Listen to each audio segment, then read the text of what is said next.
The last 12 or 18 months have been really bad in terms of my income from my property portfolio, and for one reason or another, which I'll reveal in a minute, I'm going to show you how much I've actually lost in the last 12 to 18 months.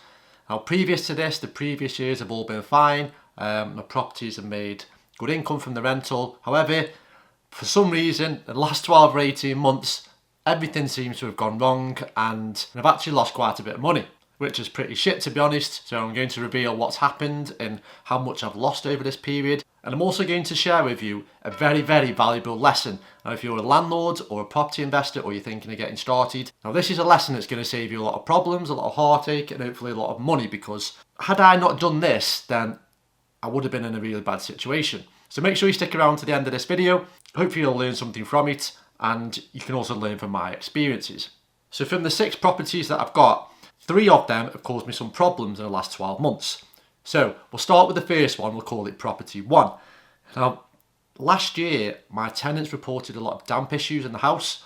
So I went to take a look, had a good look around, and basically come to the conclusion that we needed a whole roof done. Now, this is certainly not cheap. It needs refaulting, new laths.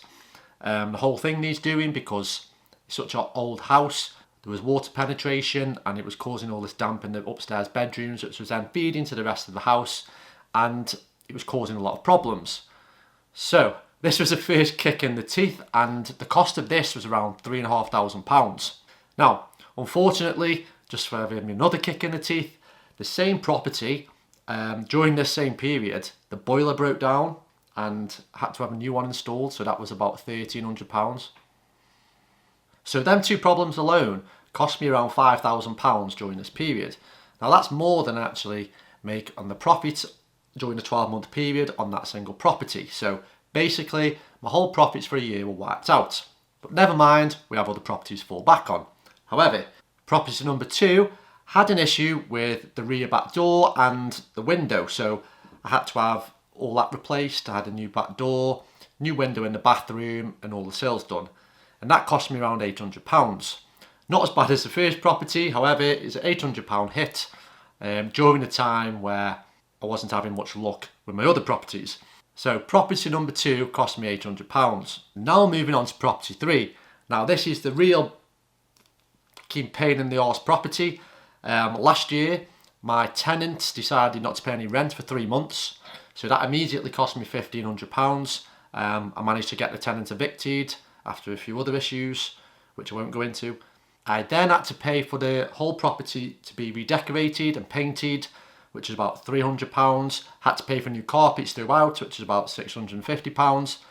Also, the property was occupied for 4 months, which in terms of rental income cost me another £2,000.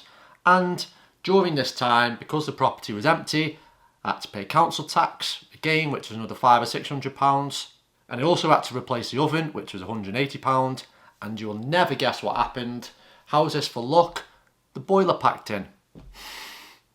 So therefore, I had to go and get the boiler replaced again, which was another £1,300. So all in all, property 3 in the last 12 months has cost me around £6,500 in lost income, in expenses, and other stupid things like the council tax.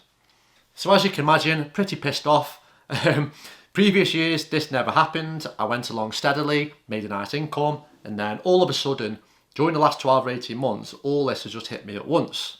And the total cost, totting that up on my head, is about £12,000 lost. Now, of course, £12,000 is a hell of a lot of money. Luckily, on the other hand, I did have 3 other properties which went smoothly, ran well, and provided the usual income that they would normally provide. Now, here's to the most valuable part of this video, because the reason I wanted to make this video was to make landlords and property investors aware of the downfalls of buy-to-let. Now, you don't know when something's going to creep up, when something's going to happen, when a boiler breaks, a roof leaks, or a tenant just goes AWOL. So, the best piece of advice that I can give is to always have surplus funds on hand. The best thing you can do as a property landlord is have good cash flow. Without good cash flow, then you're setting yourself up for disaster. Now, if I hadn't had a few £1,000s in the bank, then I could have been in some serious trouble. So what I would suggest is, if you've got a buy-to-let property or a couple of properties, then the most important thing for you is do not rely on that income. Do not rely on that income for anything. Don't rely on it for paying your residential mortgage or your car, or don't rely on it for paying the bills, because you never know what's around the corner. The best thing that I did was I always save up the rental income and build a pot. So if things happen like they did in the last 12 months, then I've got a pot of money there to back me up, to cover my cash flow, to pay for the expenses and keep me going.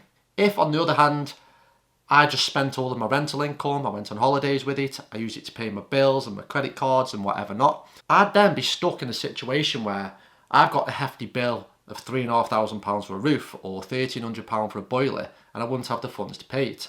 Therefore, as a property investor, as a buy-to-let landlord, the best thing that you can do is save your rental income in an account, save it in a separate pot, so that it's always there for circumstances like this that may creep up. So never rely on the income, always have good cash flow, and always have reserves. Now, there's no doubt that if this had happened to certain people, it would put them off being property investors, it would put them off being landlords for life. However, if you want to build a substantial portfolio, if you want to make money from property and be a landlord, then you've got to be resilient, you've got to prepare for these things, you've got to take it on the chin and carry on. Now, it certainly hasn't put me off, although I've lost out on about £12,000 in the last 12 months from my portfolio. It's definitely not put me off, and I'll continue going. You just have to be strong, you just have to stick at it, you just have to prepare yourself. And as I already mentioned, if your cash flow is good, then you should be able to ride through the storms as well as reaping the benefits of when things are going well. Now, fingers crossed, nothing else goes wrong in the next 12 months. Hopefully I'll claw back a lot of those profits from my rentals, which hopefully the tenants will all stay, the tenants will do a good job of looking after the house, and no more problems appear. Of course, I'll keep you updated. I'll also keep you updated on my future investments, and hope you enjoyed this quick video. Please hit the thumbs up button if you enjoyed it or at least learned something from it, and I'll catch you soon with more videos.